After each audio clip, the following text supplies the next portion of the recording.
Everyone welcome to my channel Shilpa's daily life. আমার এই নতুন ব্লগে তোমাদেরকে জানাই অনেক অনেক ওয়েলকাম আর অনেক অনেক ভালোবাসা। এটা কিন্তু ছিল আমার ছেলের অন্নপ্রাশনের প্রায় 7 দিন পরের ভিডিও। অন্নপ্রাশনের পরে কিন্তু আমাদের পরিবারের নিয়ম যে মামার বাড়ি থেকে উপোস ভাত খেতে হয়। তো সেই কারণে দেখো আমি, বর আর আমার ছেলে 3 জন মিলে বেরিয়ে পড়েছিলাম আমার বাবার বাড়ির উদ্দেশ্যে।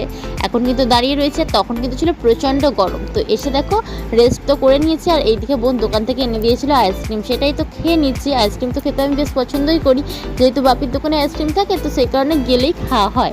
আর বোন এখানে মাংস রান্না করছিল, আমাকে একটু কষা মাংস তুলে দিল। বোন যেহেতু সুন্দর করে মাংস রান্না করতে পারে, আমি অতটা ভালো পারি না, তো বোন আমাকে কষা তুলে দিল, সেটাই খেলাম। তো দেখো তারপরে কিন্তু আমার ছেলের উপোস ভাত খাওয়ার জন্য থালাটা বোন রেডি করে ফেলেছে। আর এই থালাগুলো কিন্তু বোন মাত্র কয়েকদিনের মধ্যেই বানিয়ে ফেলেছে, আর এটাতে লিখেওছে রিয়াংশুর উপোস ভাত বলে। তো দেখো কী কী মেনু হয়েছিল তোমাদের সাথে শেয়ার করি। আলু ভাজা, কাঁকরোল ভাজা, কুমড়ো ভাজা, কুঁদরোই ভাজা, বেগুন ভাজা, পটল ভাজা, শাক ভাজি, এত রকমের ভাজামা করেছিল। তার সাথে কিন্তু ছিল ডাল, একটা তরকারি, মাছ আর মাংস, এরপর চাটনি, পাঁপড়, পায়েস, মিষ্টি, দই, এগুলো তো সব ছিলই।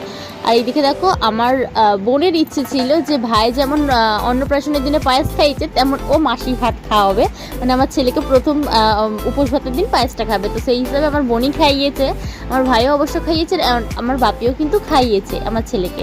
তবে সেগুলো তোমার সাথে শেয়ার করতে পারলাম না, যেহেতু তখন আমার ছেলে খালি খেয়েছিল, তাই তোমাদের সাথে শেয়ার করলাম না।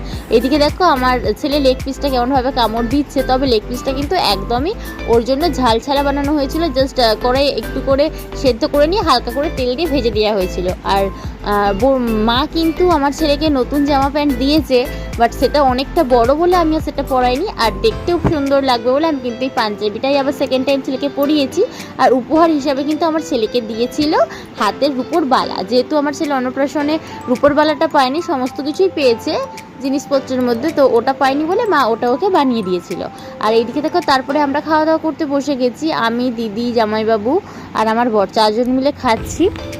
তো চলো খাওয়া দাওয়াটা করে নিই। আর খাওয়া দাওয়া করে কিন্তু আমরা আবারও শাড়ি পরে নিয়েছিলাম, শাড়ি পরে কিন্তু চলে গিয়েছিলাম একটু আমাদের বাগানের দিকে, একটু ছবি টবি তোলার ইচ্ছে ছিল আর কি। তো এই ছবিগুলো তো তোলা হয়নি, ইচ্ছে ছিল আমার ছিল অন্নপ্রাশনের দিন দুপুরবেলা আমরা সেজে গুজে ছবিগুলো তুলবো, তো সেই কারণে তখন আমি শাড়িটা কিনে রেখেছিলাম, বাট তখন আর পরা হয়নি। আমার শাড়ি বা বরের পাঞ্জাবি বরের কোনোটাই পরা হয়েছিল না, তো তাই ভাবলাম উপোস ভাতের দিনই একটা সুযোগ পেয়েছি, তাহলে পরে কয়েকটা ছবি তুলে নিই। তো সেই কারণে এই যে বাগানে চলে এসেছি, কয়েকটা ছবিও তুলে নিলাম। তো তোমাদের ওখানে অন্নপ্রাশনের বা উপোস ভাতের কাদের কেমন নিয়ম সেটা অবশ্যই আমাকে কমেন্ট করে জানিও।